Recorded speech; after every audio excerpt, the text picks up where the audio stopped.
Hey everyone! In today's tutorial, we will show you how to download your T-Mobile order invoice. Whether you need proof of purchase or want to keep records of your orders, this tutorial is for you. To get started, open your web browser and go to tmo.com. You can also do this on your mobile device. Once you're on the site or app, go to Orders and Account. You will see your orders displayed there. Tap on Orders, and you will see completed orders, returns, and all orders you have placed. Any existing orders will show up here. To print or download your invoice, tap on the order you need, and it will open up.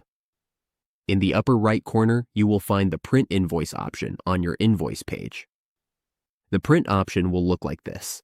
Just click the download button to save or print it.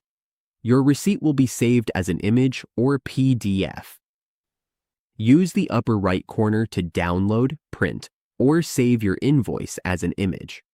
That way, you always have a copy on hand. This process makes it easy to access and download your invoice from T-Mobile using the app or website. It walks you through finding your order history, selecting the right order, and saving or printing the invoice for your records. And that's it. Now you know how to download your T-Mobile order invoice.